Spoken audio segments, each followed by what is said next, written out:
In the absence of the supervisor, I'll call this meeting to order for October 1st, 2010. And would everyone please stand for the Pledge of Allegiance. Pledge allegiance to the flag of the United States of America, to the republic for which it stands, one nation, under God, indivisible, with liberty and justice for all. Okay, I'll call the roll here. Supervisor Limata and Trustee Pompo are excused tonight. They're out of the township. Trustee LaRue? Here. Trustee Durant? Here. Trustee Truscott? Here. Treasurer Johnson? Here. And Clerk Rattari is here. Staff present is Manager Gerard, Fire Chief Bob Sims, John Marks is the Zoning Board of Appeals Chairman, and Kirk Page, Superintendent of Public Works, is here. From this point on, we have to now select a chair of the meeting.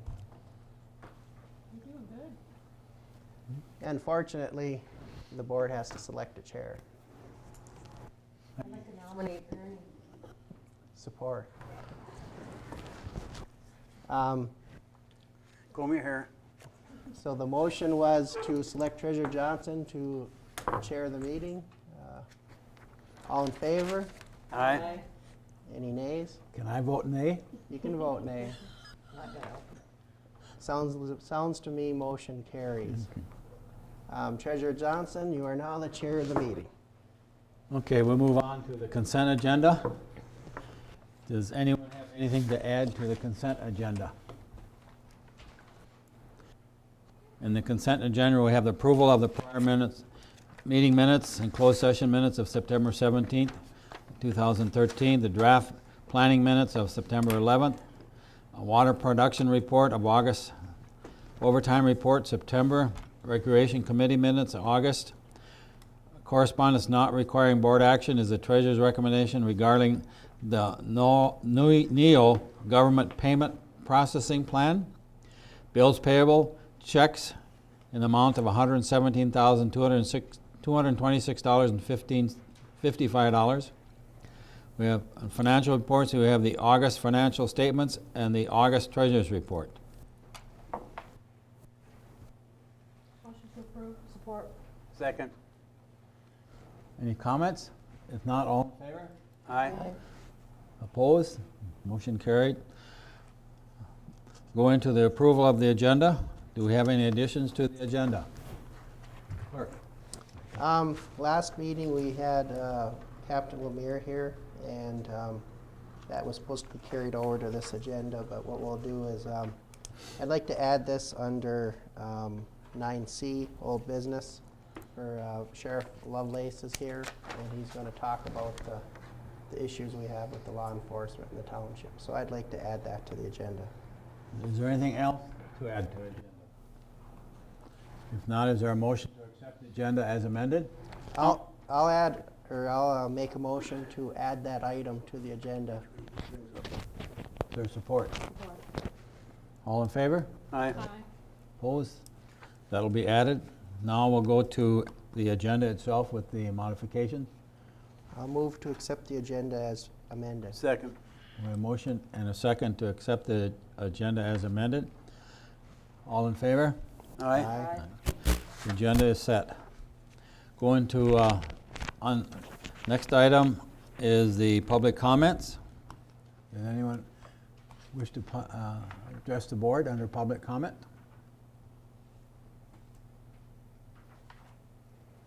Okay, if not, board member comments. Pete. I'd just like to ask Randy, just a follow-up on the light for the Commerce and Moran Fire Department. I think we're supposed to have a light up there. We talked about it before. Where is that status? If you just find out. Probably know.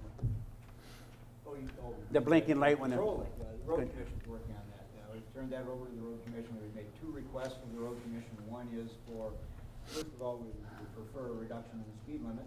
So there has to be a speed study set up by the road commission. And I don't know if Treasurer Johnson has been contacted at all by the road commission about doing anything with that request. Nothing, I have not heard from him.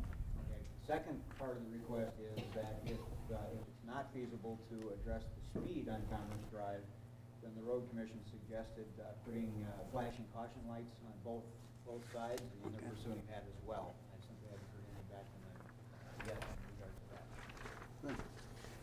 Then another one, just to remind people when they're coming up Moran to Commerce, when they're, watch for the cars coming from the south, because it's still, the site is not that good yet, so we'll have to take a look at that and see what we can do about that. And that's all I have, Ernie. Any other comment? I have just one. Under the consent agenda, we had the recommendation from the treasurer on the payment processing. That's for the credit card, that individuals be able to use a credit card. That will be fee-based, so if you use it, it's going to cost you. But we will be processing that and making it available in the water bills that have just been received. There was information on that, and it will be again next time, continuing information on that as we go forward. So that will become available probably the latter part of November if we get everything set to go. And that the biggest thing is finding the document and getting out to the company and get it back to us. So earliest would be sometime in November, probably early December before we move forward on it, yes. What's the fee on the card? Somebody decides? It's a graduated fee. The more you owe, the more it costs you.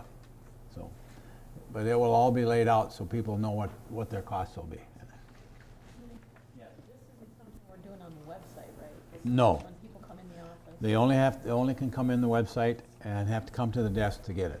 And that. If there's nothing else, we'll go. And forms discussion, we have no form discussion at this point in time. So we'll go into unfinished business. Township facility construction update. Manager Gerard. Yes, and also, just immediately prior to the meeting, received some information from Mr. Clark that he'll be pursuing, and would like to roll 10C into this discussion as well, since the facility update that they're going to be getting will be for the Public Works facility. In the interest of their time, Mr. Hall is here as well as Mr. Clark. Would request that we move 10C to be companion with 10A and cover them both at the same time, as long as they're here. If that's amenable to the board.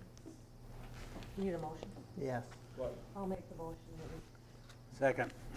So we're moving 10A. 10C. 10C 10 to be a companion with 9A. 10's. 9A. Okay. So at 10C time, we'll talk about 9A. No, No, we're going to 10A. talk about them both now. Yeah. Okay. We'll go forward. And Brownlee Hall, who is the contractor, general contractor for the Public Works facilities here, as well as Jim Clark, who is representing Cornerstone as the overall contractor, the general contractor. And basically, where we are at with this is I had sent out a packet of information to the board last Friday.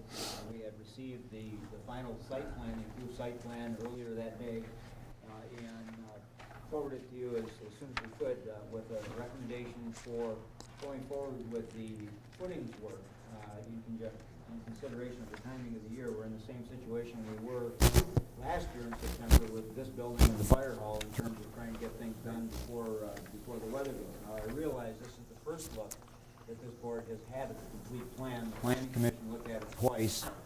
There were some significant issues with the site from the standpoint of zoning compliance with new regulatory requirements from the agencies, as well as the change of use from the emergency services to the general public works.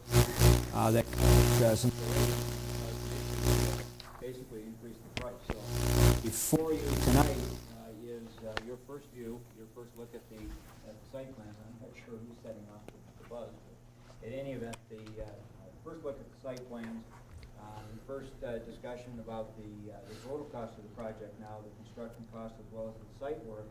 And it's my understanding from the discussion just immediately prior to this meeting that the request for footing is in need of being expanded to include the site work, because I believe it was just today they received notice that the blacktop plans is closing in October as opposed to November. So there is some subsurface work that needs to be done and needs to be covered on Vanderbilt Road prior to snowfall. So with that, I will pass it to Mr. Clark to make his presentation and be available to answer any questions. Point of order, though, we have a motion and a table about moving that agenda item up. Excuse me, We have trustee Trescott, trustee LaRue made a motion to move that 10C up to 9A, so we need to. any further discussion? If not, all in favor? Aye. Aye. Opposed? So done.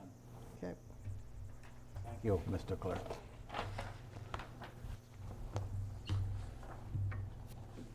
Good evening, board members. Jim Clark, manager, Cornerstone Development Corporation. As you well know, I've been here many months in the past for the both facilities.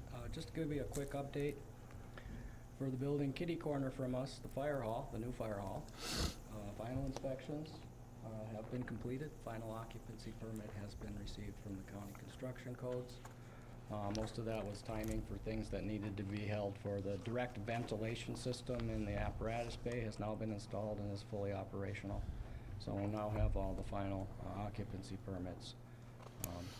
There are still some outstanding issues with some of the subcontractors. That's being worked out. And then we have our final billing that needs to come to the board as well, which Tom Hull Contracting is working on. And we'll get that to you as soon as we can. Anything else, Bromley, that we need to say on the fire hall? Okay. Okay.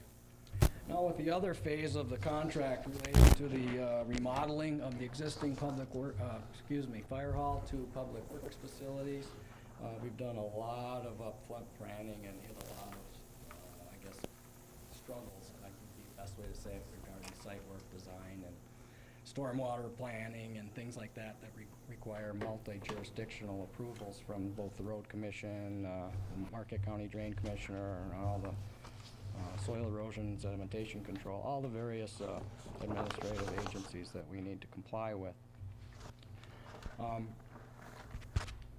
Basically, the entire site plan and package of design of building has been completed. I believe in your packet that Mr. Gerard had sent you, you have a copy of the site plan, a copy of the floor plan for the building, and a copy of the elevations, which shows you what each exterior wall of the building will look like when it's completed. In Manager Gerard's memorandum to you, he requested approval for getting the foundation and footings approved. Now that was bid out and it was awarded to CPM, and I'm going to have Bromley up here to go and available to ask any details. And also looking at the timeframes and what we need to do with regard to infrastructure to service the new facility. We will need to be running in new water line and a new sewer line, which will require lateral connections to the mains that exist in Bandon Boom Road. As Manager Gerard pointed out, the timing for that is tight. We need to have that road restored back to county road specifications prior to the blacktop plant closing. So one of the things we're looking at today for approval, and then at our next meeting, we'll go through a full approval of the entire design and values, because we don't have all the subcontractor bids yet. I think they'll be coming in Wednesday or Thursday. We're looking for approval on the footings for $57,359. No, that's the subcontractor price, and the site work for $141,800. Now that is the subcontractor price. And the primary purpose of that is because time is of paramount importance to get those activities done prior to winter construction season. Majority of that work will be done inside once the walls and everything, and so we can continue through the winter like we did with the first two buildings. Anything you would like to add, Bromley? Nothing that I need to add, just here to answer any questions. And then Kirk Page is here to answer any questions you have related to underground utility services that need to be going into. Okay. Board members, questions? Yes, Jim, how much of the front is going to be changed? I mean, the appearance from the front? I see a Well, little bit. Bromley, I'd like you to assist me with that. Bromley's been very active in working with the architect engineers, but The primary difference between the front is it will get an entire facade, new facade, okay? It will be a brick facade. There will be metal accents that will tie into the existing hose tower, which will remain on the building as a storage facility. But the entire front facade, the man door stays, the window openings stay. There are 2 overhead doors now. That will reduce down to 1. And the entire front will be the brick, and it'll match the design scheme that we've used for the other buildings. And then that was a key. We did want to keep all 3 of the buildings looking similar, basically to be recognized as township facilities, so that led to the design of the front building. Now, one of the things I do want to point out is on the other elevations, which are not the front, the east, the west, and, the south, the north, and the east, those will have split face block up to the eave line, the windowsill line, and then it'll be metal above that to keep costs down. But we are looking at structural steel building that will be custom fabricated in the area, I think by UP Fab. And then there'll be metal panel. We basically have to erect a new building next to the existing building. We're going to have supports for each existing structure next to each other. Now, this building will end up being 15,000 square feet, almost on the nose, which is slightly larger than the new fire hall. So it's definitely going to be sized to handle all of the public works vehicles. As well as we expanded the grinder pump room. So the grinder pump area, which is one of the major functions of the public works maintenance duties, will have a large enough area to expand into and have shelf space for stocking parts and carrying those areas. Our original plan, we squared off the back of the building. Our original plan did not go all the way back behind the offices when it was expanded, but we squared it off and made the, grinder pump rooms larger so we could service those needs into the future. Because I believe now the township is over 500 grinder pumps within the township. Am I correct, Kirk? And that's a lot of individual pumps to maintain and keep a handle on. There's an additional 1,360 square feet that was added once we really started to, once we had a little bit more time to look into their department operationally, what their main needs are. It was pretty apparent that the main need was more size than what was originally designed for their grinder operations. And that was kind of collectively with Kirk as well as the guys that work for the Public Works Department. What kind of completion date are we talking about? Excuse me? Completion date, what time? Tentatively looking at for the building itself, end of February. But we're gonna have to do some restoration of landscaping and then final blacktopping in the spring. So Yeah. if we look at a May 31st date, we would be, but it'll most likely be done before that. But that's worst case scenario. But the building itself could be in there by February, and then the rest could be done Yeah, in the spring. we'd like to shoot right now tentatively for. We could make the building substantial. operational well before that and then do the Good. outside restoration when the weather's more favorable. Which is what we would push for. Because, they've been pushed off so how many years now? Now it's time to, get the same enthusiasm we have for the other 2 buildings, move into this one and Right. get it. As I mentioned earlier, our delay to this point has been meeting the requirements for change in use and the zoning issues.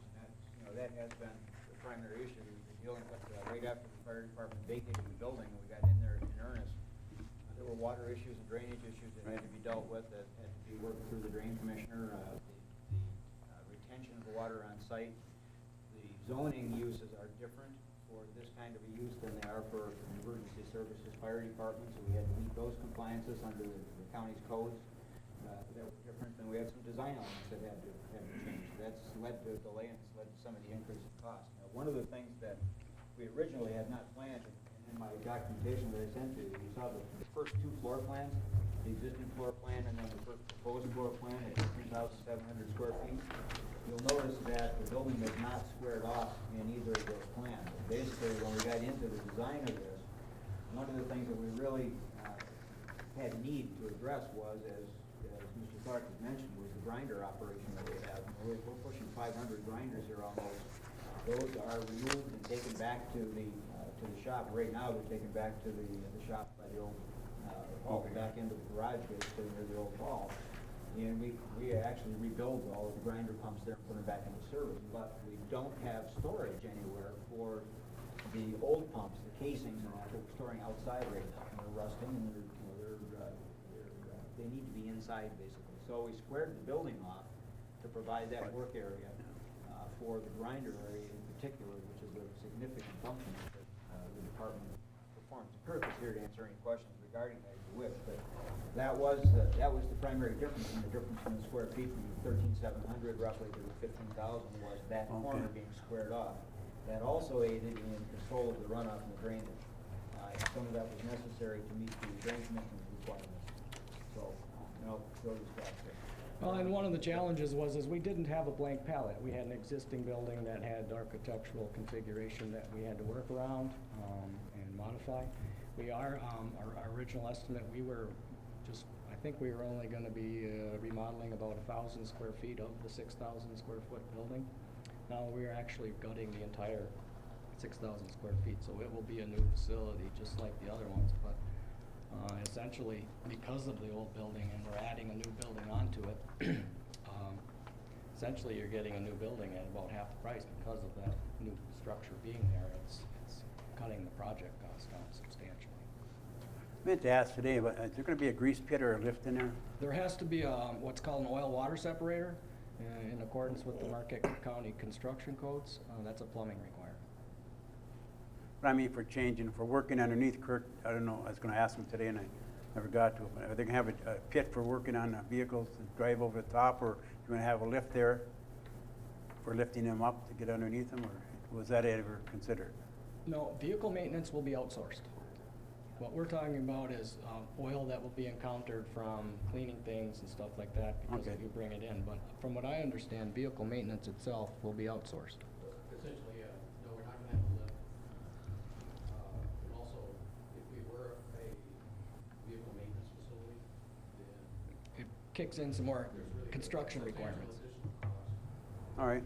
That was one of the cost elements that we looked at, the installation of the lift is cost of, it's a similar discussion to what we had with the design of these Right. facilities with elevators and things such as that. And you have the grease pit, the subsurface that brings in more safety hazard issues that have to be addressed. So Right. we basically decided it's less expensive for us to do that maintenance elsewhere, house the vehicles inside, and use that space for storage. I mean, for example, we would probably have to do some type of vehicle exhausting system if we did vehicle Right. maintenance, and we're not doing it.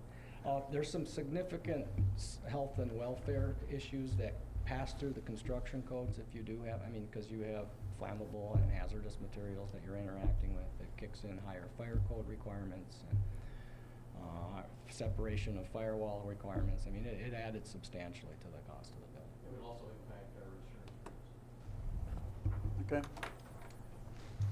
Additional We also can't forget that we originally had 30 days to conceptually come up with that building, this building, and that building. Well, what's the holdup? The crystal ball wasn't that large. Clerk Rattari? Well, I guess if no one has any other, I have a number of questions on Okay. that too, so. I'll let you go then. I just have a couple actually. So what's the storage garage gonna be used for? Kirk, that would be a better question for you.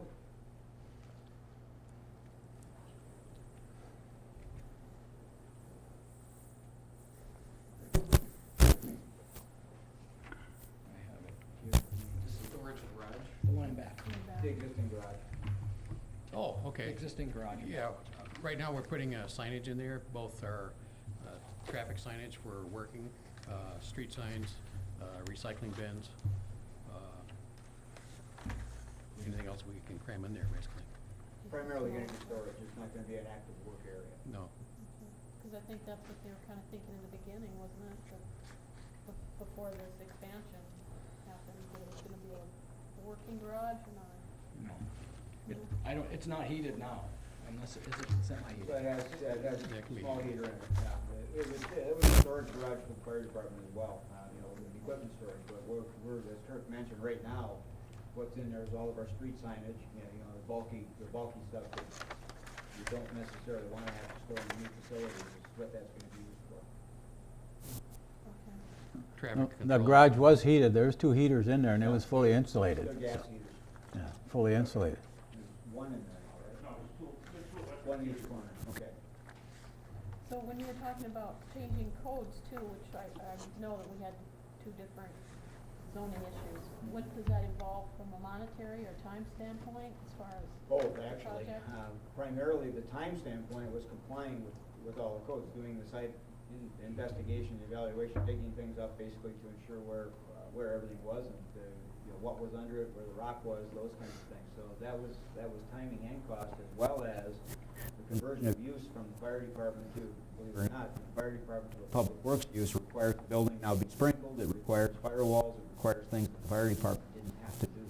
It also required a zoning variance from the township language. Yeah. So that's, that was part of it. The bigger part, or as big, was the drainage issue, the containment, the runoff on site. The fire department had a pipe basically that ran out to the side. Now we're paving over that area. We're utilizing that area for building as well as for parking, so it had to be addressed otherwise. We had to have detention on site, and that caused some design elements. Basically what we have is we've got water running off of all of that rock to the south, basically, that runs across the site that they control.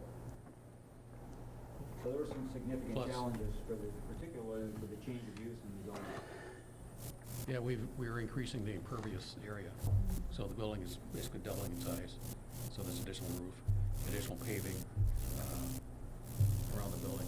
And actually, we do not fully comply with the stormwater discharge. Again, it's a site issue. We don't have room to retain all the additional stormwater, which is what our requirement is. We're not in the Badger Drain District. In the Badger Drain District, you can discharge in the Badger Drain, but we're not in the Badger Drain, so we're not supposed to discharge anything, but the site's not big enough. So in addition to the retainage of, I think it's a 10-year storm, everything additionally will be metered out, and we have to actually connect new structures and piping down to an existing county drain. This is Will in the- require this is in the road right away at the corner of Moran and Vandenboom. So that's additional site work that needs to be done, in the right of way. So in fact, we have to put storm drainage piping in from the site down to that corner to comply with the Marquette County Drain Commissioner's requirements. Yeah, I remember the, excuse me, fire department saying that they have a drainage issue. They have it, so. Well, and one of the things that's happened since the fire department was built, and then they had a major remodel subsequently, the stormwater enforcement laws, as well as the enforcement, have substantially increased. That was built when there was no regulations for stormwater control. Now there is. Okay, I have a number of questions on that, because I looked at going from 13,000 to 15,000 square feet, and just getting this 3-4 days ago, and have to kind of go through and lean through and try and figure out what's going on in that, and some of the questions have already been answered, but I felt that, like Lynn said, that the garage is going to be utilized for other than storage, because it's a heated, insulated structure in that, and now it's not. So, to me, it's wasted, because you have other facilities that thing's stored in right now, that the signage and that could be stored in that, and that could be, the garage could be utilized because it's a heated entity in that. So, to go up from 13,000 to 15,000 and looking at the cost factor gets to be very costly in that. Because even looking at the costs, if you remember going back in time, we said $700,000 for the structure and 300,000 for a payment to the fire department, that's $1 million. Now we're talking 1.1 million for the structure. Now you still got 300,000 going to the fire department. You're talking $1.4 million that they're gonna have to come up with. And going through their balance sheets, I don't see the money there, so that's a concern that I have in that, at this point in time. First of all, the 300,000 already been transferred to the fire department. That's already happened. That happened earlier this year. So the property was purchased just as the fire department purchased property. Their location, this property has been purchased, so it's an internal transfer. Secondly, the 1.1 million. The original proposal that came to you prior to any look at anything was 688,000. We're now at 900,000 for construction. With 606, we rounded. Now at 900. So basically what you've done is 9,700 square feet to 15,000 square feet for the difference between that, the 700,000 or 900,000. But more significantly, the garage can be used for whatever it's decided to use. Right now, it's being used for the storage of the signs, which otherwise we have to rent space to do. What we're trying to do is to get away from renting anything, self-containing everything in our own excuse me, our own owned building. So, you know, that's what we're using for right now. But remember, we're still operating out of the old garage. That property has not transferred. We're delaying that transfer until these buildings get to the point where we can occupy it, and then that sale will occur. So we've been forecasting that to be in November, and I'm hoping that that will still occur in November. We're still trying to get, as was just mentioned, we've had about a 30-day window here since the plan came in. The plan was finished to deal with that, so the owners have been patient, and it works to their advantage as well because they're not ready to occupy it as yet. So we're delaying that. But with regard to the payment, as you recall, the Public Works Department for years has historically put $50,000 in water, $50,000 in wastewater, specifically for facilities. The last two budget cycles, the board has rated that to keep rates down artificially. So they will continue to make those $50,000 deposits, $100,000 a year minimum, that will be applied to this project. So that's where the funding is going to come from, and we are well within the $4 million for the project that was approved by the board. We've drawn $2.6 million of that $4 million. So this will fall under that loan, will be paid back within the time frame we established.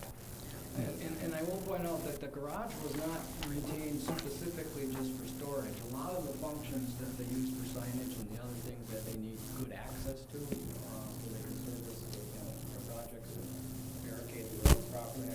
They needed heated. I mean, a lot of those signs are bolted together and are rusty and stuff like that. So they needed that work area to work on the signs. It's not just the storage area, it's also a work area as well. One thing I will comment is that where the space was increased, as we said prior, was the area for the grinder pump operations. And Ernie heard you talk about the garage. Operationally, that garage would have to be, have to be some serious modifications made to use it, for that sort of intent. Plumbing for one, drainage with that sort of thing. That what's probably there right now is a floor drain that drains the daylight. The way that they're going to be operating within this area, basically, there's a lot of spraying of existing grinder pumps, which involves a lot of septic grease and whatnot. Needs to be treated a lot differently than your standard drainage system. So I just wanted to mention that would be, like I said, the building was increased for the grinder pump operations only. And to consider that, just wanted to let you rest at ease that it's almost not feasible to use that garage for that sort of operation without a major conversion.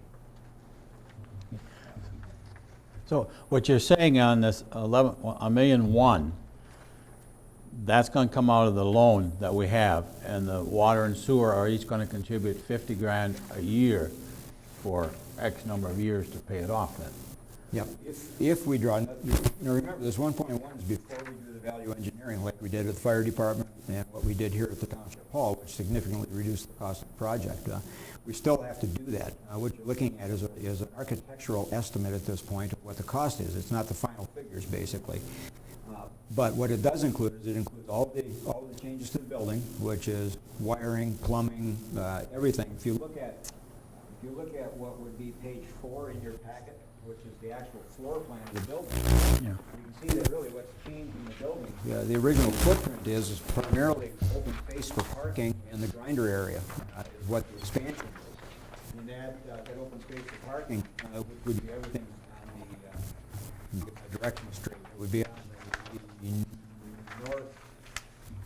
the north side of the building is open space for parking and for equipment. Yeah. So that space has to be sprinkled, and there needs to be work done to the floor. Obviously, if you're pouring new floor on half of it, the old floor needs to be addressed as well as in the drainage. But the back of the building has been expanded primarily for the grinder area, and as Jim mentioned, the garage is a valuable asset there, and we have the signage in there now. The signage is primarily along the wall. Yeah, it's not in racks on the floor. The floor space is open for working on the signs, for working on vehicles, for vehicle storage, used for a number of things. And it is heated. It's probably not going to be heated all the time because it's not a primary work area. But when it's going to be worked in, it would be the heaters would be turned on to minimize the cost. There is also going to be some additional work done on that garage, basically, to reconfigure it for better use as part of this project. Not significant, but minor. The real issue here is the site development. That's become really the issue on the site, is making it appropriate. And we did have some significant discussion about whether or not this site really was suitable for this project, and that took probably the better part of a month to get that resolved. And the decision that we made was tied very much so to where else would it be and what would we do with the vacant fire hall if it were not utilized for this purpose. It has extremely limited use. The zoning there is very restrictive. There were only a couple of potential uses for that building, and we would have been stuck with a derelict building basically to deal with. We'd have to maintain it, we'd have to secure it so there wouldn't be any issues going on with it like there were with the Moose when it was vacated. So our decision was, even though it was going to be more costly than what we originally anticipated, it was in our opinion, the team's opinion, it was a better use of that property than trying to acquire another piece of property and going through a whole new design process. So, and that's where we came up with it. One of the things that we did is we determined that the average square foot cost for this kind of a facility is somewhere between $130 and $134 a square foot. With the design that you've got here, as problematic as it was, we're coming in at about $74 a square foot for essentially a new building, and it will be all new wiring, new plumbing. Once we got into it, the retrofit would not have met code if we didn't replace it. So that's what contributed to the cost more so than the square footage. Okay, but we are, in answer to your question, yes, they will continue to do that. They'll make that $50,000 contribution for both the water and the wastewater until this is paid off, and then that will cease. Okay. So you mentioned, the reason I brought up the $300,000 because I have not seen it on any of the reports come through that that transfer has been taken care of in that too. So Lois did that probably 4 or 5 months ago. It was an internal transfer. Oh, there you are. You didn't do that transfer yet? Okay, well, that was approved months ago. okay. Now all But that is accounted for. The money is there. okay. So that has to be transferred over to the fire department then. The other question that the board has raised too, the cost of the garage, is that going to be part of the cost of occupying that from the Public Works? Because they're going to have to actually purchase that, because that $300,000 was not part of that garage. It was just a physical building. That's what the assessment was. So you're talking another three. We had some dispute there because there were two appraisals. One appraisal was for $260, one appraisal was for $300. I agreed to the $300 to include the garage. So valued at around 40.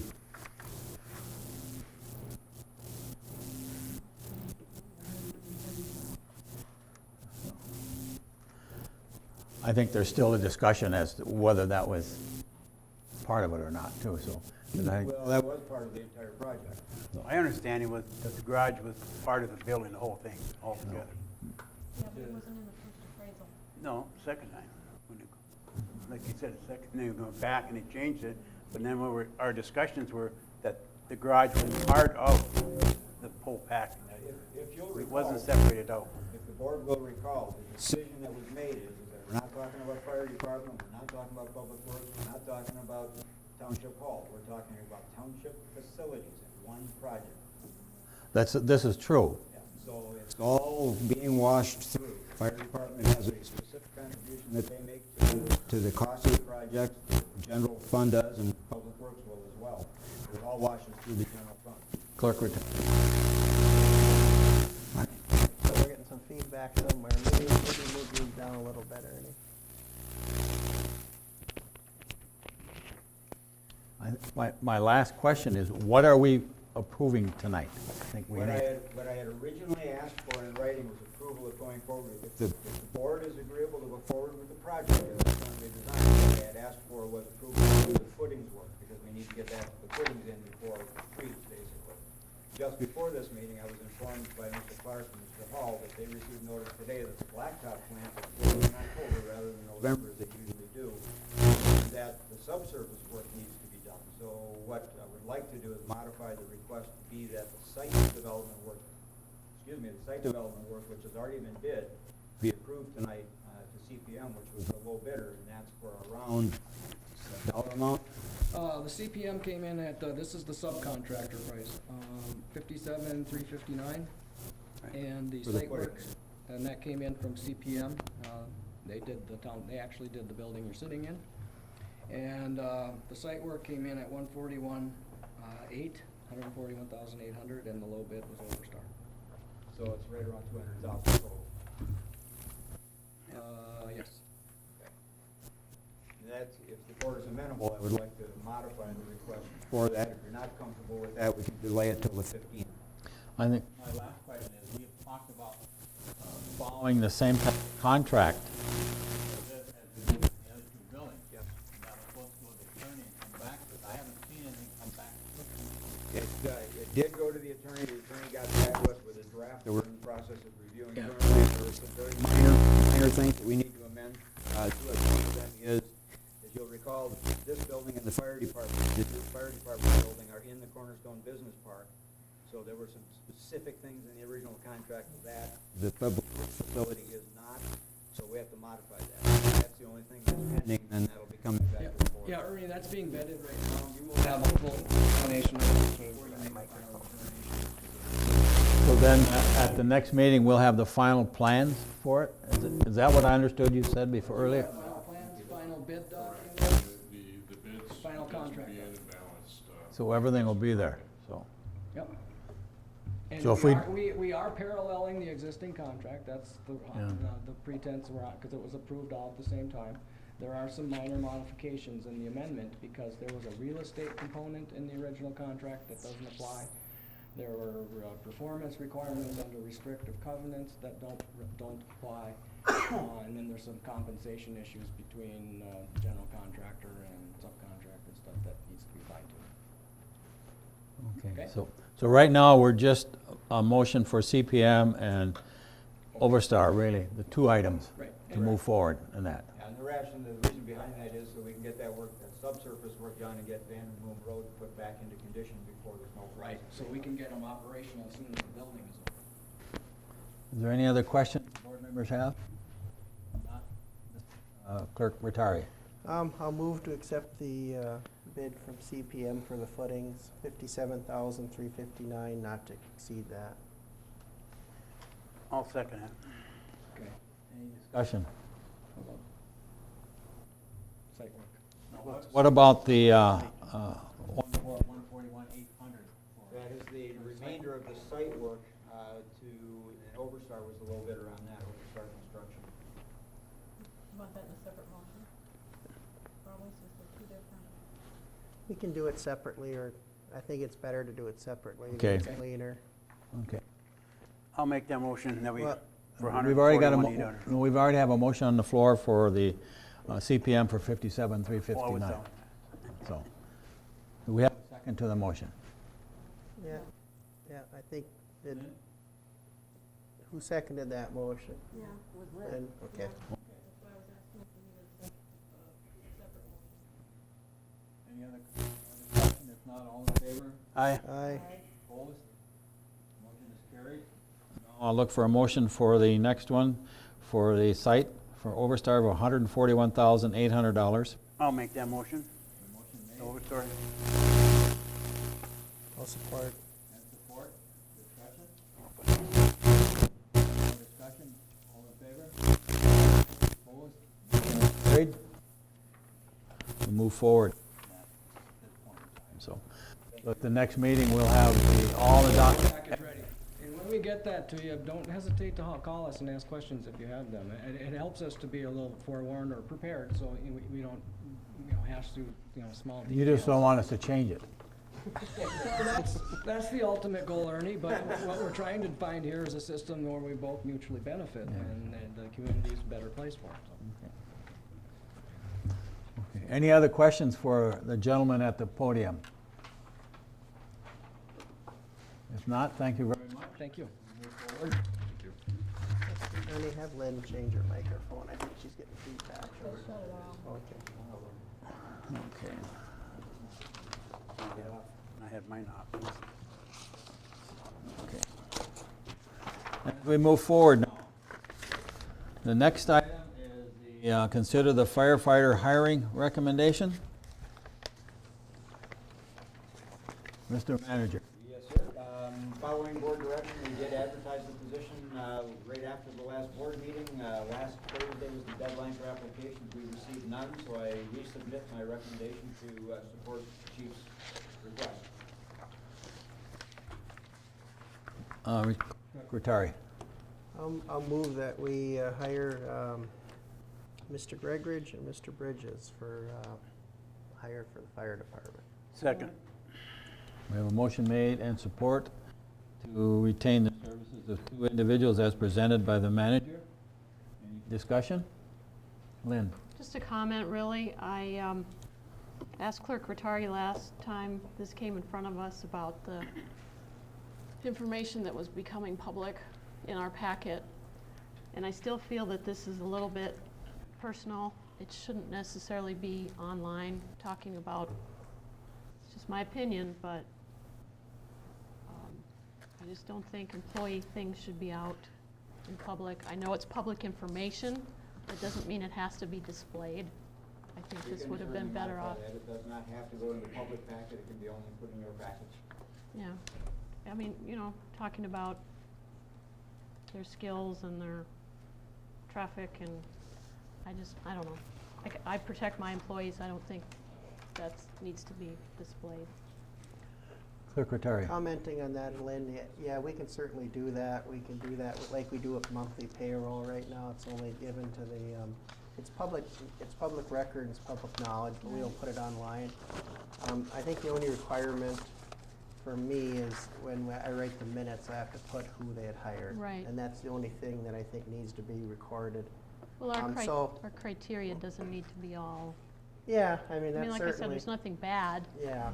It's That's just- certainly something we can do, and, I appreciate your comments on that, because in the era of identity theft and other things, you try to keep that as close as you can, so we'll note that for the future, hopefully.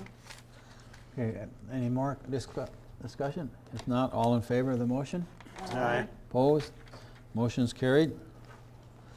Okay, now we're on to the gentleman that's waiting very patiently, the sheriff of Marquette County.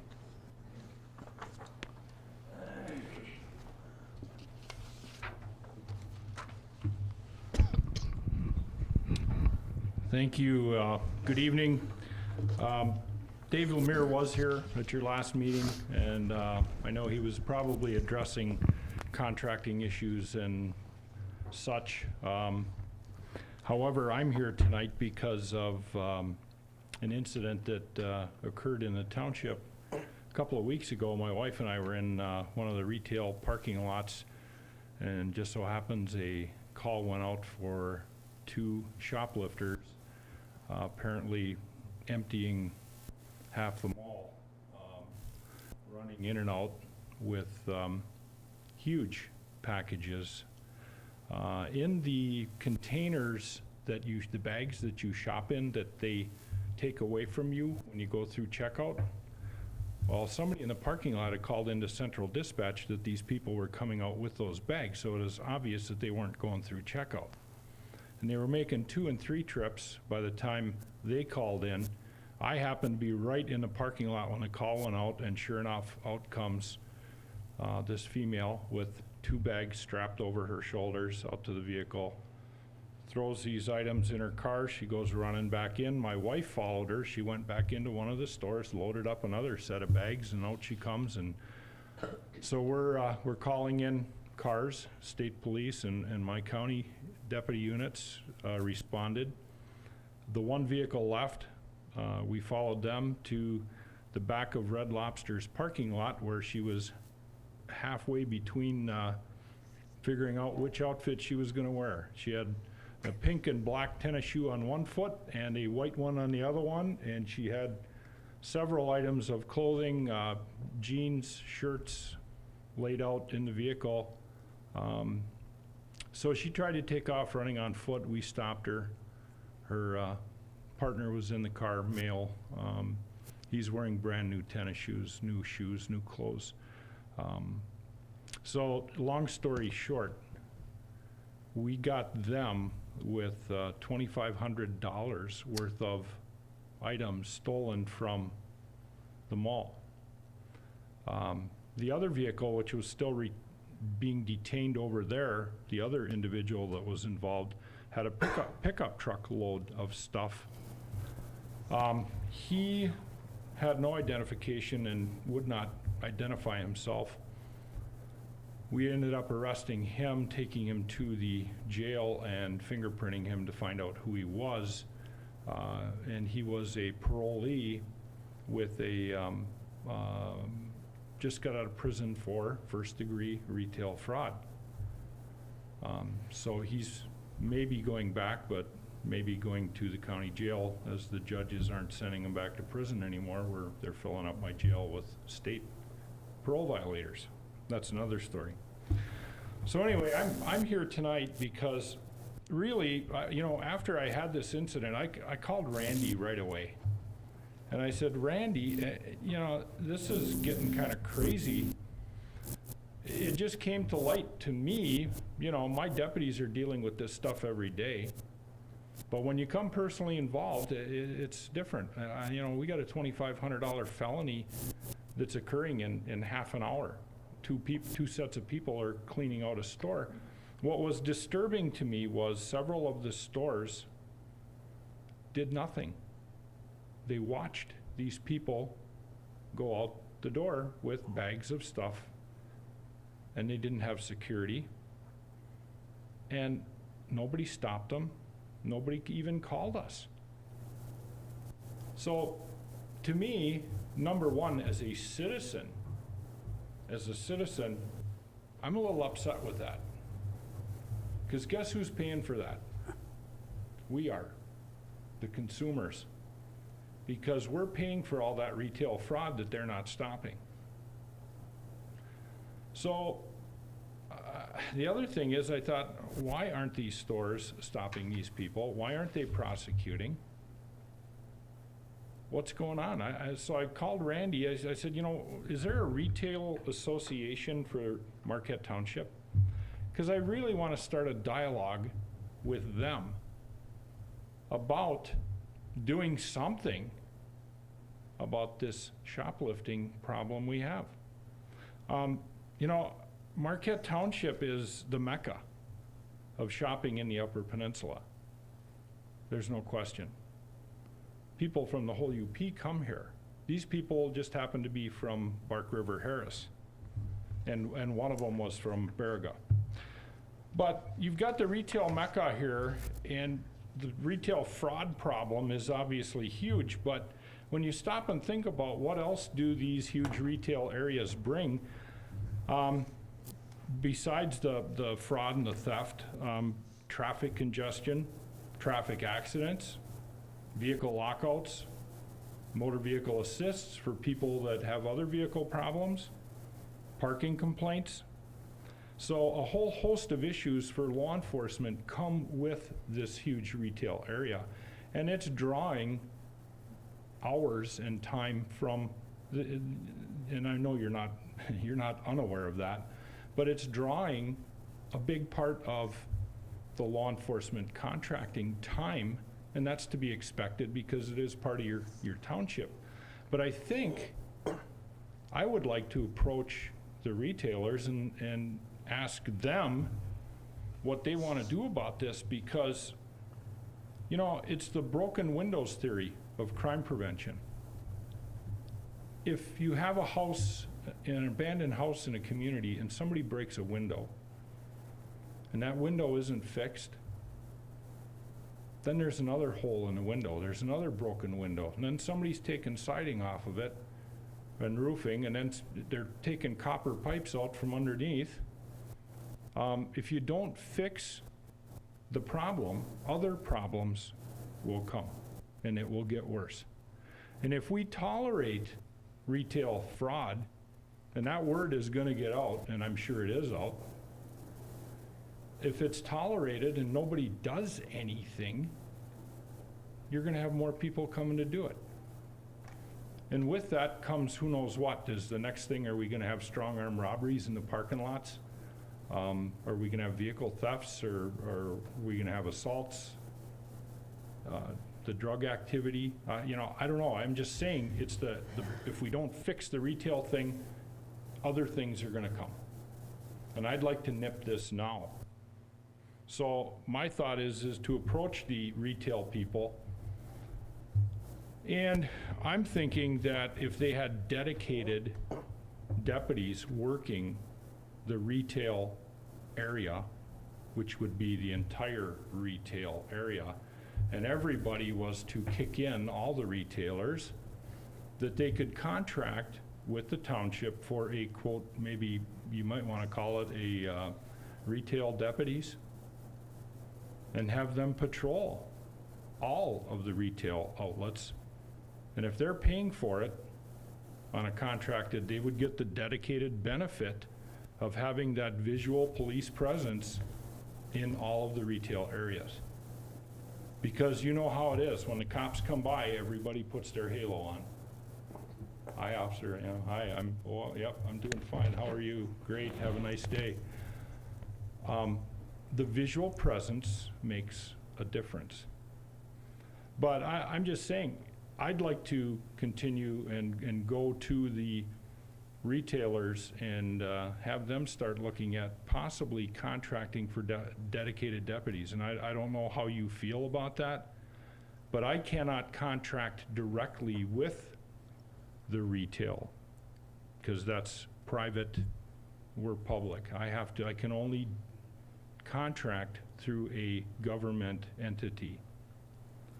So we already have such contracts going right now where in this case, the retailers would reimburse the township or pay the township, and you would pay the contract that's the only way we could do it.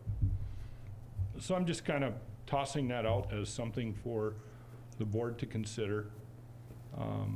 I don't know if you think it's a good idea or not, but I'm willing to enter into a dialogue with you and with the retailers. I'm offering that out as, let's sit down and talk about it. Maybe we can come up with some kind of resolution to the problem, but trust me, the problem is severe.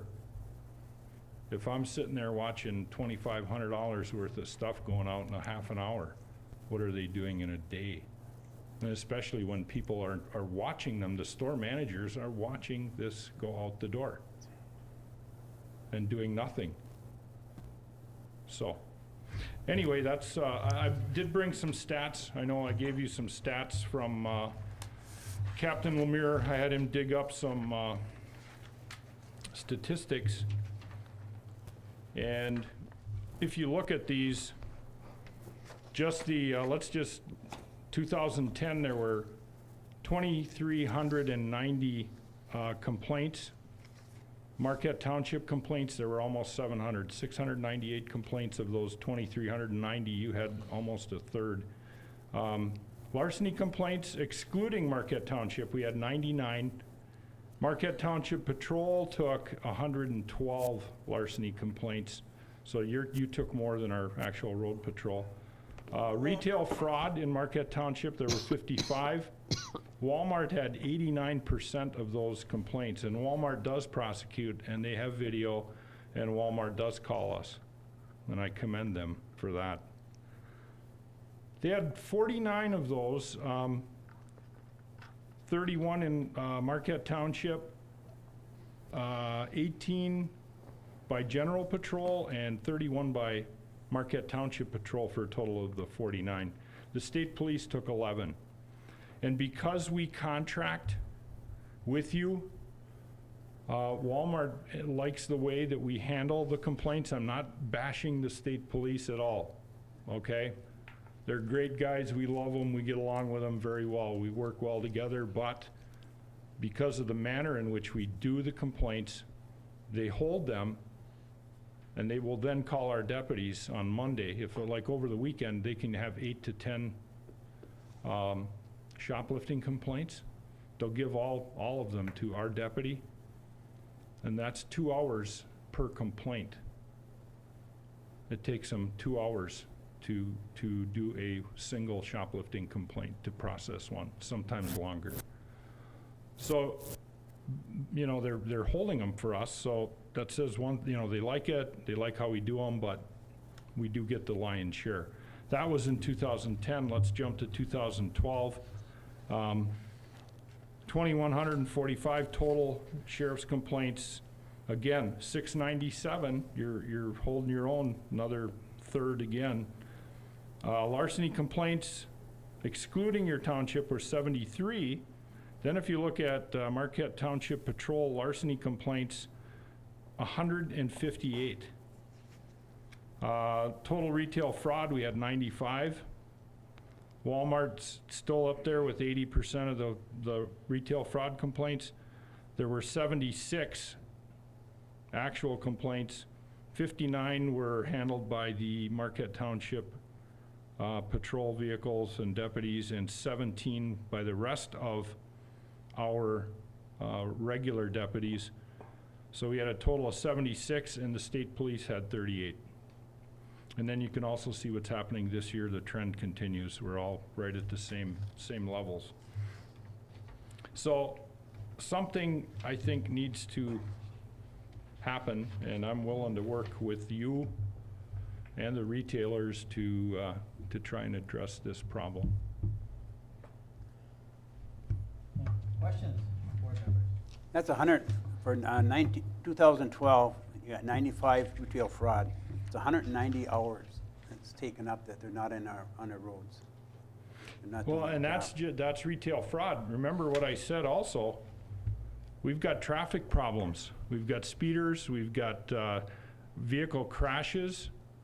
You have vehicle assists in the parking lots. Any kind of complaint in the parking lots. We got people calling all the time about dogs in vehicles without the windows being down. I mean, there's, or children locked in vehicles that we have to unlock, unattended vehicles where sometimes there's a child in a car seat in the vehicle. You know, people with vehicle problems in general, or handicap parking. So we get all kinds of complaints. Like I say, this generates a lot of activity, not just the stealing in the stores, but all the traffic and associated things that go along with that. So yeah, you're talking 190, 200 hours. Yeah. It's a lot more than that. I mean, that's just for, you know, retail fraud. And if it's 2 hours every complaint, Yeah. and I agree with you when you're talking about we should do something with the retailers, and, you know, they're given a big injustice by not doing something about it, because if they get through with one store, they're gonna go to another store, and, you know, so they're not helping themselves. And I think there's ways that they can help themselves, and I think Randy has contacted some of the establishment about that, but maybe Lynn through the retail, you know, township business association could, you know, bring that up too in some way, but we have to stop it. Well, I think Slow it down. I think we have to address it. I do, because like I said, as an individual, I don't want to be paying more for everything that I'm buying, and that happens. I know one Walmart store, I'm not gonna say what location, but I know for sure they had $750,000 in losses in 1 year. That's a lot of money going out the door. And I don't think it's gonna cost you anywhere near that to stop it. But Or once put you a big start it, dent in it. Right, but once you started, a good example is, when I had my store in Harvey, at the grocery store, I heard some kids on the other aisle, Pete Maryland's here, we better get out of here. And we tracked him down, we ran outside after him and everything else, and it slowed it down from when I first went out there, we had some real problems, but we just kept beating on it, and then, you know, they can't get away with it, so. Well, no, in talking with another person about this same kind of thing, they were at Walmart when one of our deputies was called there on not a shoplifting, unrelated issue, but they were called there and they walked in. And this woman said she saw this woman with a cart just turn white. She turned white, she backed out of the aisle and moved the cart off to the side and walked away.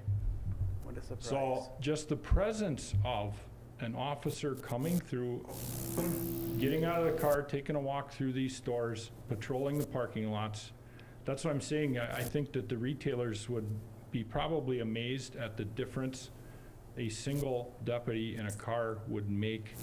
And if they all get together and look at contracting for the entire retail district, it wouldn't hardly cost anyone anything to make that happen with the number of businesses that you have in this township.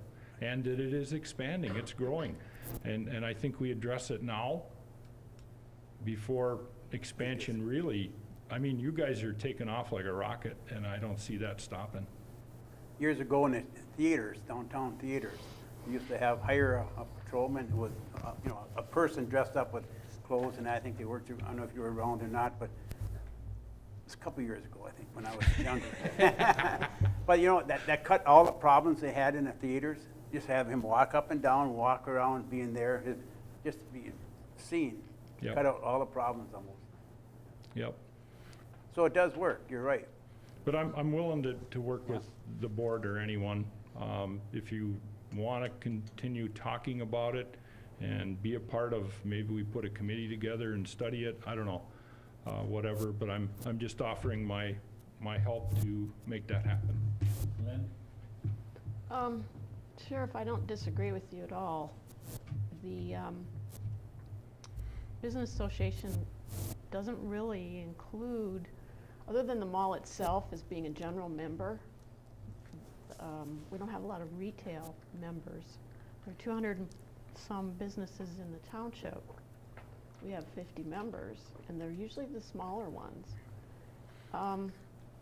But there's a bunch of different facets to this. It isn't just a matter of putting an officer in a business, because as taxpayers, we're already paying for general police services. Right. Marquette Township is paying for extra police services. 1 or 2 retailers are sucking all of that up. So you've got the issue of double taxing already and not getting the service that we should have as residents or smaller businesses. And to try to, I mean, I don't disagree with your thought, but how do you have, let's say, what have we got? Maybe 15 big businesses, something like that, 15 or 20, that 3 decide this is a great idea, I'm going to give you an extra $100 a month to have an officer in our business. Everybody else is going to ride on that. So now you've got 3 levels of taxation and still probably not enough people. Well, here's the problem with when you talk 3 levels of taxation. you're right, you pay taxes for a deputy sheriff, for the sheriff's office, you pay taxes. You get that level of service, if you didn't contract with us for the dedicated service to your township specifically, you would get the first level county taxpayer level of service. I have 7 general fund road patrol deputies for 1,800 square miles of Marquette County. 7. I have 2, sometimes 3 road patrol officers on a shift to cover basically 3 counties. The average county in Michigan is 600 square miles. We're 1,800. I have 3 deputies on a shift. Our constitutional mandates are to serve the court, to maintain a jail, be officers of the courts. We have to provide court security. We have to serve all of the civil papers and the criminal papers that come out of 5 courts in Marquette County. 2 district, 2 circuit, and 1 probate court. Those are constitutional mandates. I have to do that, and I have to run inmates to and from. We have 120 inmates when you include the farm. I've got to run them to the doctor, the dentist, the eye doctor, to the courts, to mental health institutions downstate that are 500 miles away that take 2 deputies in a car, 2 days to transport someone.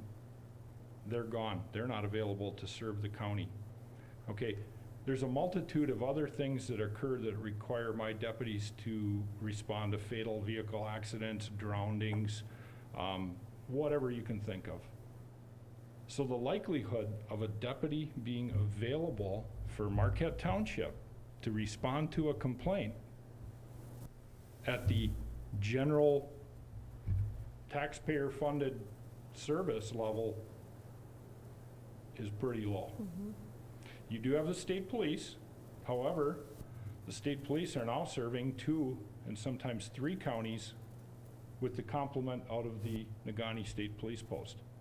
Half of that post has been deployed downstate to the I-75 corridor. Those guys have been reassigned. We have half of the state troopers that we used to have in this county, and they're now serving Alger for sure, and sometimes Baraga, and all of Marquette County. So you have a severe reduction in law enforcement available to respond to complaints for the entire county of Marquette. That's your taxpayer-funded county level. What you gain by contracting with us is to have dedicated the number that you choose to have in your township that are available to respond in your township. Now, they're going to be responding to every complaint, so that includes the retail fraud. But if something is consuming more time than maybe it should, I think we need to look at, that's why I'm kind of asking you, is that a priority? Is that something that you do want to look at? I don't know. If you don't, that's okay. I'm just bringing it to you to say that you have dedicated deputies here, you're buying a certain number of deputies, certain number of time.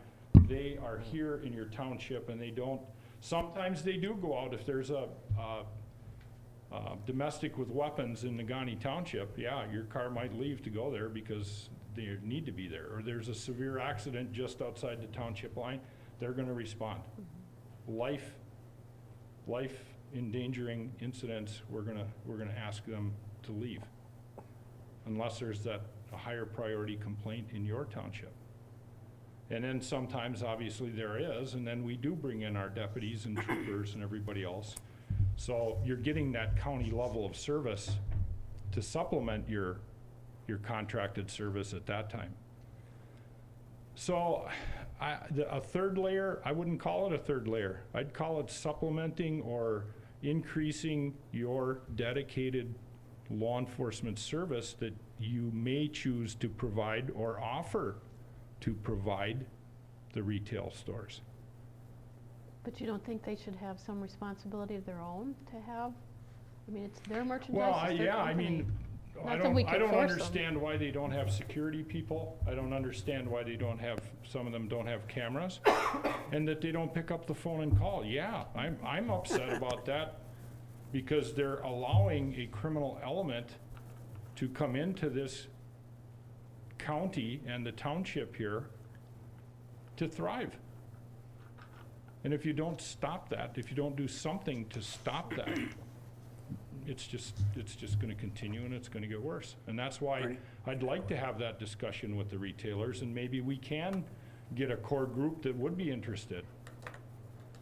You know, if they are, maybe they don't know that that would be available to them. Maybe they would prefer to have a deputy come through their store, their parking lot throughout the day. I don't know. Can we contract, in our contract, we contract 60 hours. Can we say we just want road patrol? If the question been asked, we can just tell them, since it's our contract, we can tell them what we want done in it, but I don't think it's that easy. Well, I guess, you know, it's your contract, it's your paying for it, it's your deputies. I mean, what are If you you want- obligated to if someone calls, that you're gonna say, no, I can't go there? Well, then what would happen would be that some other unit, either a state unit or one of our general funded car units would probably respond. But he could be on the other side of, Well, there you go. Then if you don't respond to, maybe it's an armed robbery or it turns into something else, and then you're gonna have to go anyway. Yeah, it can get convoluted, it can get messy, but it's your contract. I mean, I would assume you can determine what you do, what you want those deputies to do. Not responding, I think that kind of violates our code with central dispatch. The theory to be the most efficient, effective law enforcement agencies in the county, we send the closest car to whatever incident. So, I mean, the state police, they pick and choose too. They don't do motor vehicle lockouts, they don't do private property damage accidents, the things that we do. They don't, and then we get sent. So I guess if you choose to pick and choose on what incidents you want deputies to respond to and what they don't. I think it'd be a good idea somewhere in the future to sit down and discuss this again, just like what Lynn brought up, different things. I think it's the right way to go, just to see what the possibility of what we can do. Well, that's it. That's what I'm kind of saying. I'm open to discussion and to talk about it and bring the retailers in. And I think we bring all the players to the table and you sit down and say, this is a problem. It's got to be a problem for them. Manager Art? Well, you're all correct, and I think there's only one board, well, no, none of you were here when we first started doing the contract with the Sheriff's Department. It was for a specific purpose. The purpose for the additional funded presence here in Marquette Township was specifically, and even predates me, was specifically to mitigate those instances that cause threat to the residents of the township. It was traffic, it was residential patrol, it was liquor enforcement. Primarily, it was making the environment safe. And bars were closing basically in the evenings, and our deputies are scheduled with regard to those kinds of threats. We modify the schedule periodically. It was not intended to be retail fraud enforcement ever. In fact, it was originally 80 hours. We had to cut it to 60 hours because we couldn't afford the 80 hours any longer. And now, in the taxing environment that we currently have, our revenue stream from the businesses is being significantly reduced. I agree with the sheriff that it's an issue of where is the problem you're trying to solve. Realistically, the problem we're trying to solve is being able to afford the law enforcement that we all want. That's the problem. So, with regard to the contract that we currently have, it's a little bit vague, but I believe that several of you are accurate, including the sheriff, that we can dictate where we spend our money and what we spend it for. This is outside the parameters of the constitutional requirements of law enforcement. We're buying specific services for a specific purpose, and I think we can modify our contract. We can modify our contract to exclude retail fraud if we choose to. We can also modify the contract to provide a separate provision dealing with retail fraud, provided it's funded by the users. It's a user fee, basically. I don't believe out of our 200 businesses probably more than 2% of those 200 businesses are regular users of retail fraud. So it's a very small population we're talking about.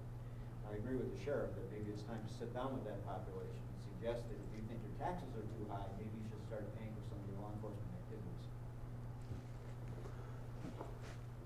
Diane, you had a question? I agree with him about the thing because I work in retail and I see it all the time, but we do have loss prevention, but they can't be there all the time. So, I think it's a And lot I needed. realize that, and I've thought about that too, about maybe a separate component where I could deputize maybe criminal justice students from Northern and do an internship and have them begin as retail fraud security and make that an extracurricular or internship program through the university and deploy college students, train them, and deploy them in the stores and have them be security. And maybe that's something that they could provide at a very, very low cost or no cost to the retailers. So I mean, I think we can creatively come up with some kind of a plan to address the issue that, and maybe the addition of 1 or 2 deputies. And that will take the strain off of deputies patrolling the neighborhoods and being available for other activities to respond to. So Right, we will be renegotiating our contract here for January 1st, so within the next couple of months it will be renegotiated. We have some significant needs for law enforcement in the community right now. I mean, we're getting a tremendously bad rap right now for a dangerous corridor. It's only dangerous because there's no traffic enforcement going on. People are speeding, they're ignoring the no left turns, they're ignoring the traffic signals. Every one of the accidents that occurred out here, with very few exceptions, is because of driver error or violating one of the basic speed laws. It is not because the road is dangerous, it's not because the access is dangerous, it's because the drivers are dangerous. And that's not being enforced because we're spending all of our time dealing with retail fraud. well, and that's true, Randy, because I drive an unmarked pickup truck. I look nothing like a marked unit until I turn my lights on and the truck lights up and I pull them over. And I have pulled over numerous people in this area for, so many of them for stop sign violations are just blowing through. Distracted driving is unbelievable. People are texting, they're on their phones, they're doing all kinds of crazy stuff, and you see it all the time in an unmarked vehicle. But it's a problem.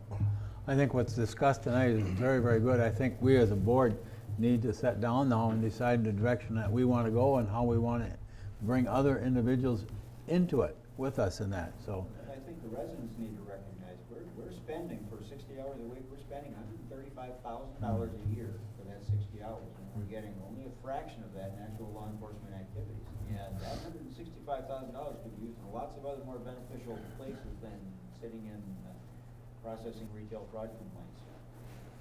And I agree. I think this is a good start. We have to now sit down and decide how we want to go. We want to take our deputies and just for what they originally said for, patrolling the residential area and not so much on the big boxes, or enlarge it or work with the big boxes and do something like that. So. Well, and I think the sheriff has some excellent ideas with regard to the university. We use the university for a lot of things, and there's no reason that the upper level criminal justice students or those in the police academy couldn't be used in that role, just as a deterrent, not necessarily as an enforcement activity, but you see it all the time. You go to Appleton, Wisconsin, or Green Bay, or whatever, you see young folks in private uniforms walking around the stores, and that's what they do. There's that deterrent effect that somebody's watching.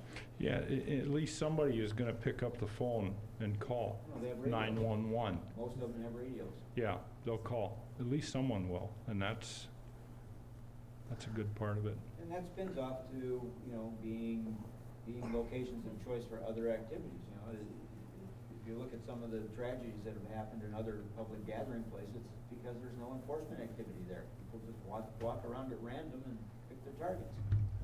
So, the sheriff is absolutely right. The history is there. If you ignore the history, it's bound to repeat, and that's what's happened in most of those places. There was no enforcement. There was nobody paying attention. People did what they wanted to do. Nobody stopped them. I think this is something we have to put on the agenda in the near future and at budget time, to go through and see what direction we want to go as a board and as a community, really. But as we talked tonight, we're not, you know, it's our business community, and we have to take care of them also. So we're not trying to get out of it, but as she said, we should include them in a conversation and see what they can do too, because they can help themselves also. So. We're definitely not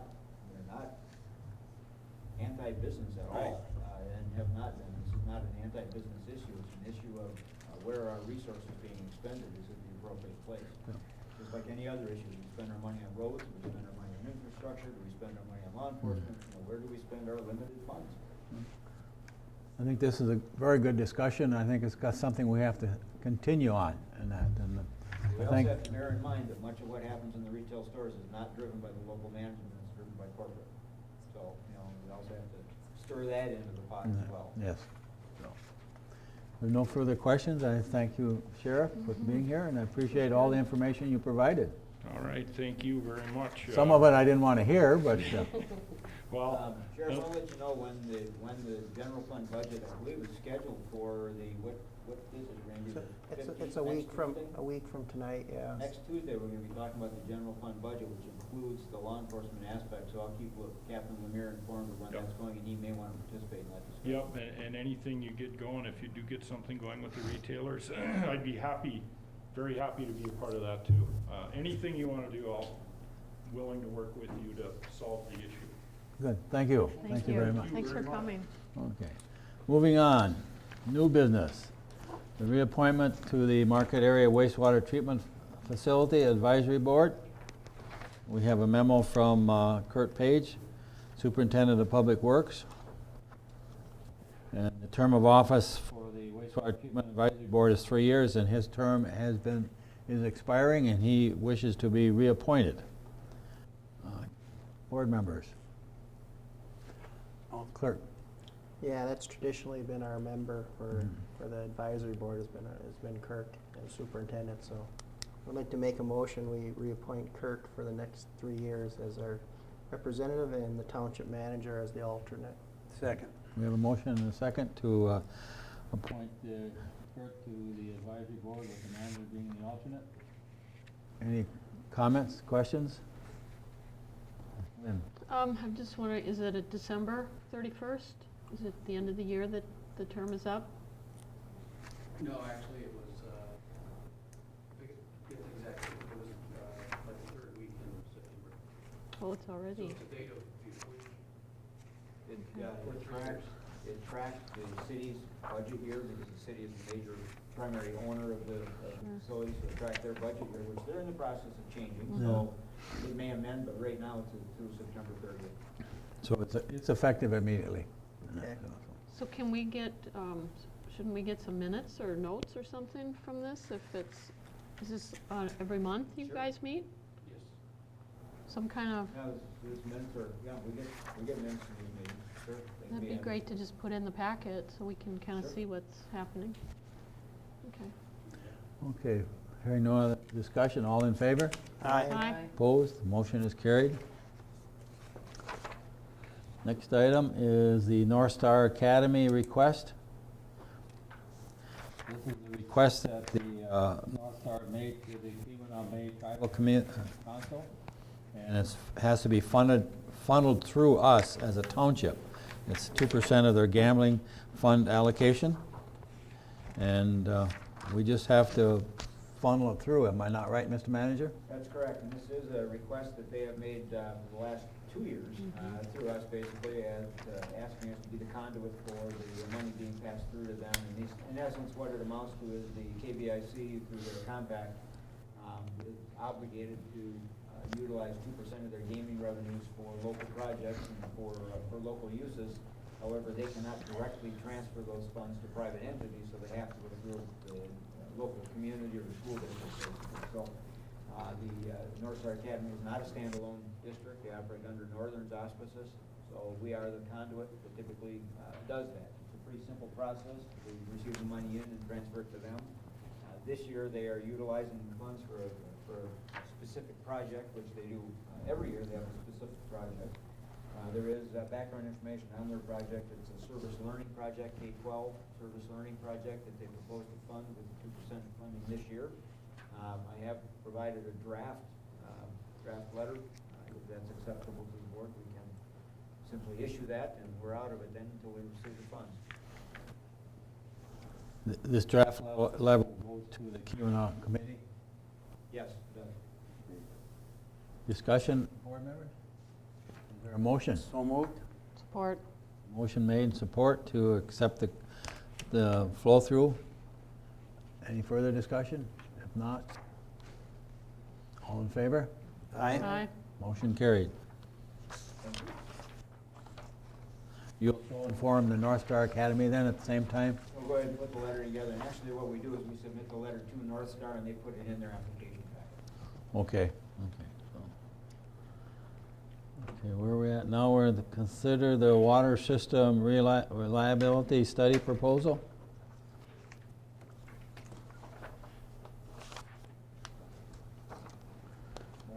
Kurt Page is here to speak. Kurt, to would that. you like to address that?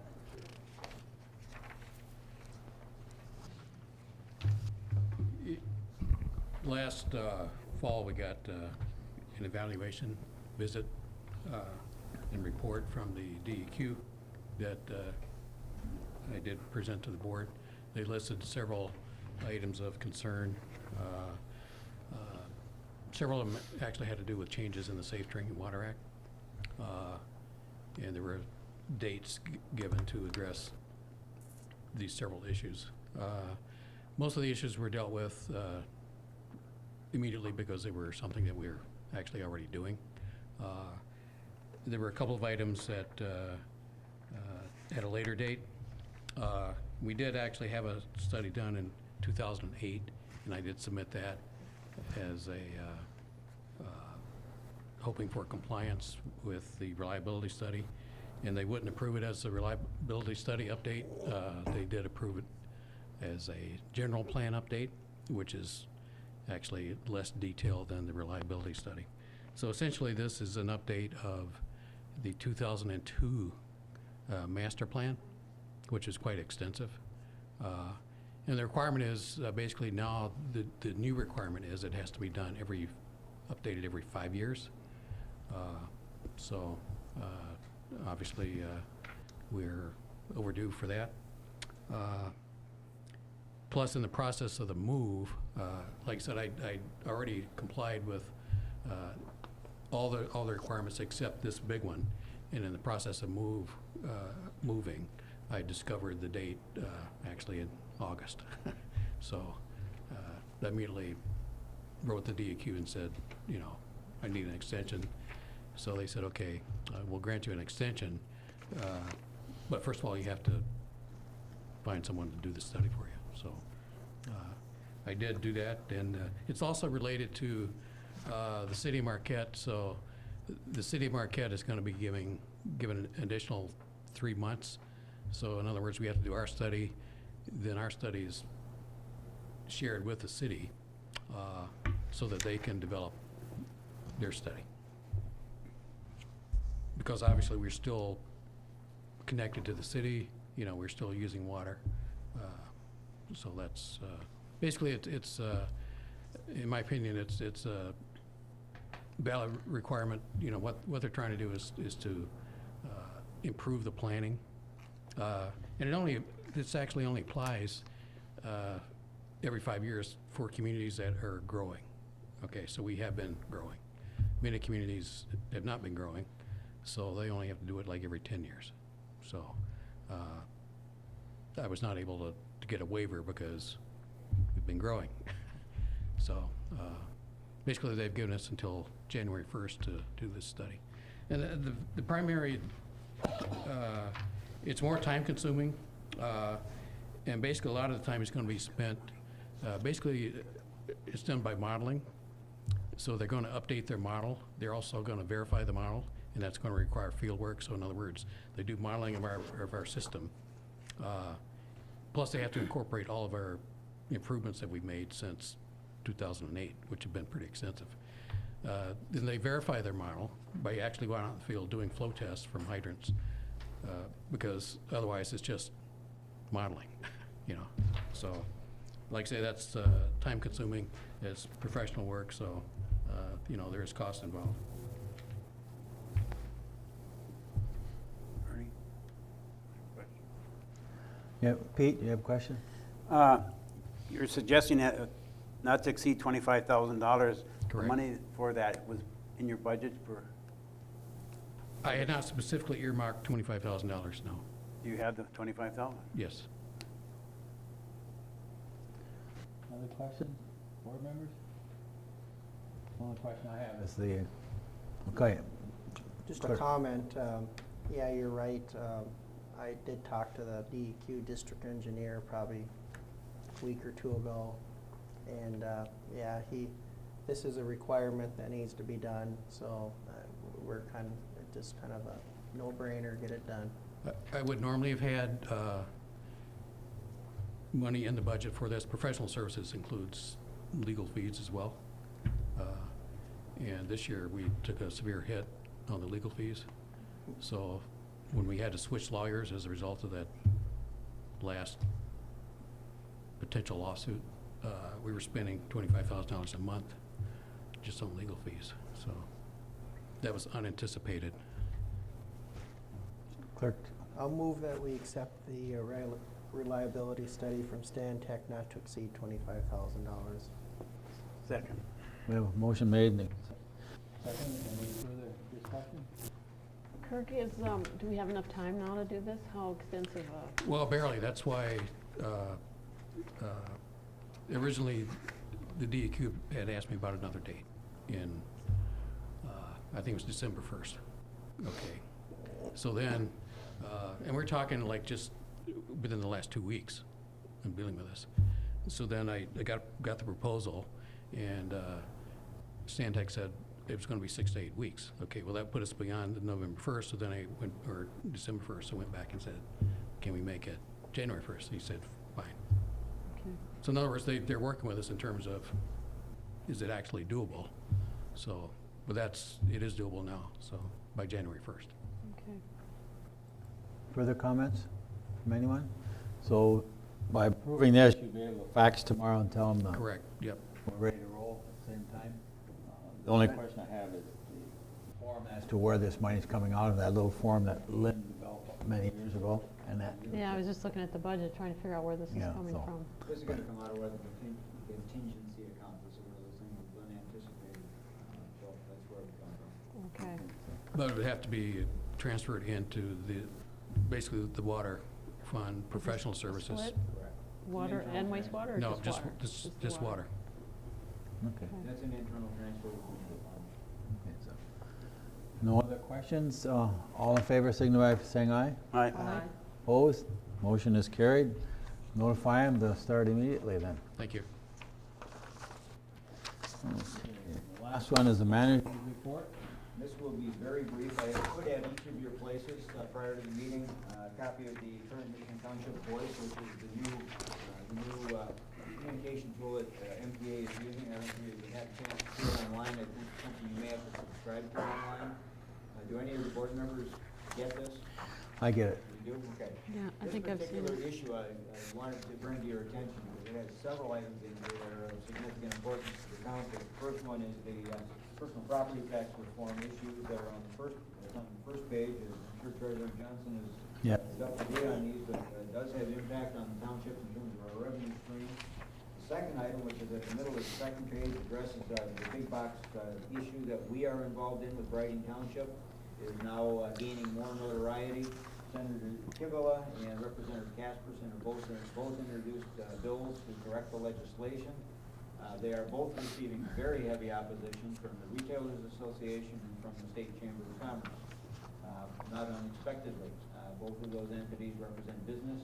One represents business and the other is directly funded by business. So it's not surprising that they're opposing. We are mounting very heavy push on the legislature to pass the legislation that we were involved in drafting that basically clarifies the highest and best use issue for tax purposes and basically strengthens the tax code that we have to abide by that the tax tribunal has been ignoring. So that is moving forward.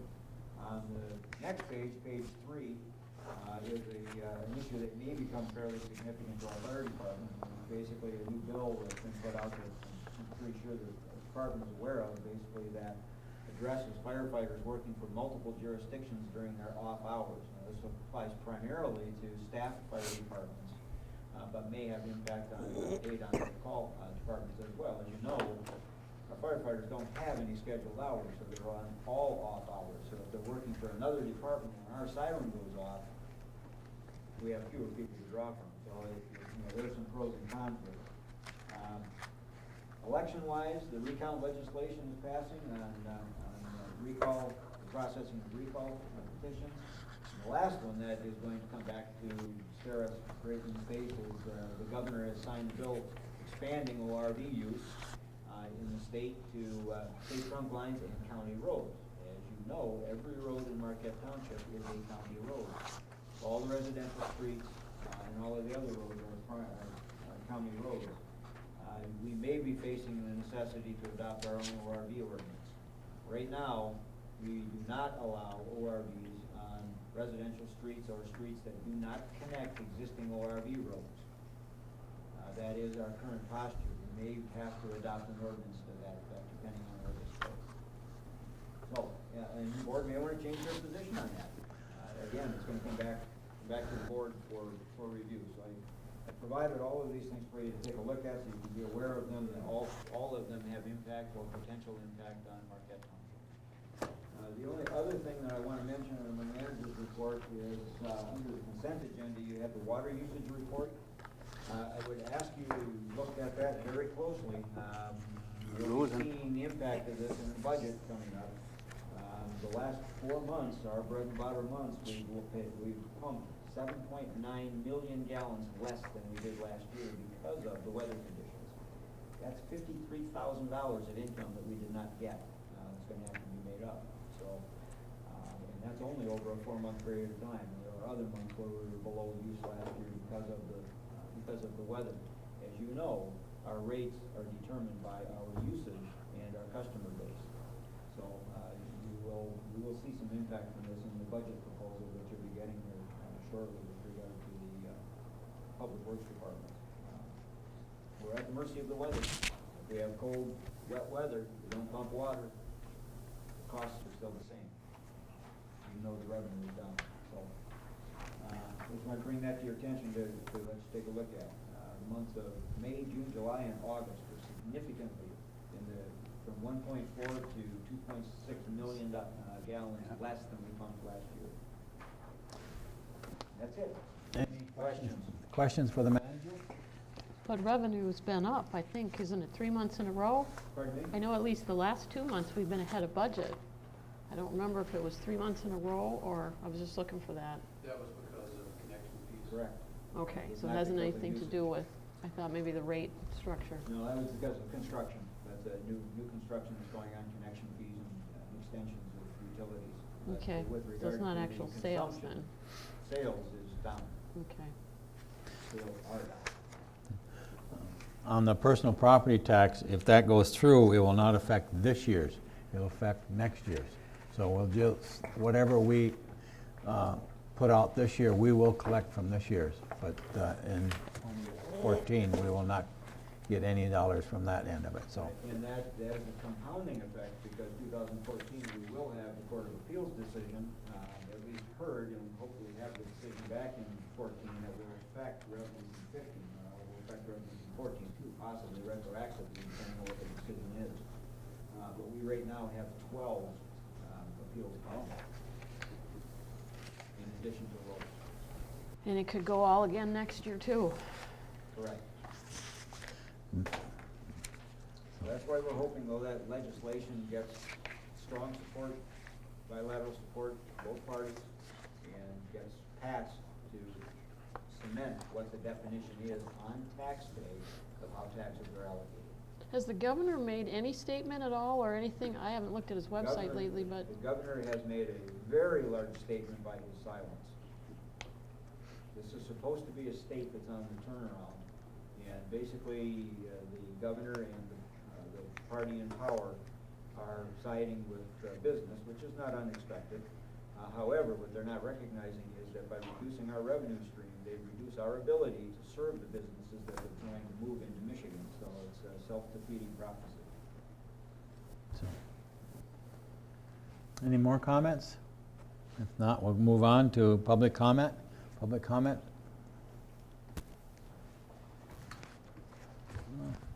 Hearing none, we'll move on to the budget work session for the fire department. How do you want to handle that, Mandy?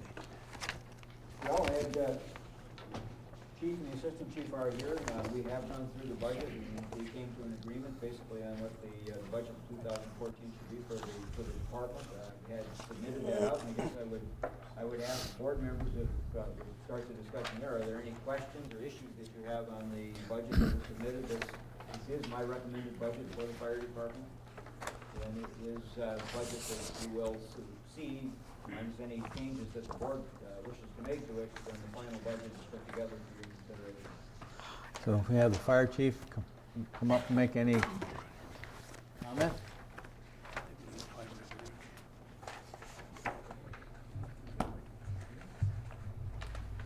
I guess the biggest question is if you have any questions. As I said, the chief and I and the assistant chief went through it line item by line item. We're in agreement. There were some, several areas where I had questions, and the chief and assistant chief had some questions, and we were able to work through those. And I think the three of us are here tonight saying for the budget that I believe is fair, is accurate, and represents the department well. From my point, there's a couple items here that is different between the department request and the management request in that. What we're trying to do, quite frankly, and this is a position that I'm taking with all the budgets, so you'll see it, is that what we're trying to do this year is recognizing that we're in new facilities. We don't know what's going to happen with Court of Appeals. Some of our revenue streams are being attacked legislatively, as we just talked about, with the personal property tax and a variety of other things. The fire department is not impacted by revenue sharing. They're not impacted by some of those things because they have a finite assessment, a $2.5 million assessment for fire protection and prevention. So theirs is relatively stable. But we do have some issues where we're trying to look at the trend, long-term trend of expenditures, and to distill those into something that might be a little more accurate, recognizing that there may still be some things that occur in the fire department that are unexpected or that we underestimate. So we do have about $17,000 in here that is under a miscellaneous item that is basically that. It's a just in case. At the end of the year, if that money has not been expended, we've agreed that we'll split that 50-50. Half of it will go to the new facility to pay off principal in the new facility as fast as we can. The other half will be retained in the department and spread on their balances for equipment and whatever. And that's what our intention is for the year end. Questions for the manager? We'll see that same trend through Public Works, General Fund, and all of the other departments. That same approach. What we're trying to do is we're trying to pay down as much principal as we can before we have to start making our first payments on the facilities in 2015. Any questions for the fire chief or the manager? I thought it was pretty straightforward. No, it is. Like any budget, it's a living document. We approve it at one day, and we could change it in 2 days later because something has happened and that. So we have to go with the best information we have at this point in time. So. And that's what we're doing. We're predicating this upon budget data that was in as of June 30th. And then we updated it with July figures as well. But I think if you go through the narrative from the fire chief, they've decreased a lot of items, very few increases. Most of them are staying the same. So. One comment that I would like to make, Treasurer Johnson had asked me about it earlier. The very first item on the revenue budget, taxes. Yeah. You can see a difference between what the department request is and what my recommendation is. I'm reflecting the losses to Lowe's already that we know we're losing for 2014. So that's what the difference is. Yeah. That reduction. It took me a while to figure that all out and that, so. Yeah, that is the direct impact on the fire department of that one decision. That was $8,100. You'll see the same thing in the general fund. It's more like 16,000.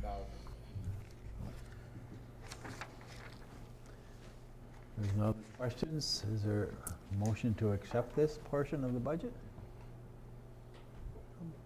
I'll move we accept the fire department budget as presented. I'll support. Motion made to accept the fire department budget as presented. Further discussion? Hearing none, all in favor signify by saying aye. Aye.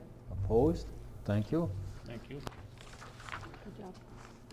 Now we go on to additional comments from board members.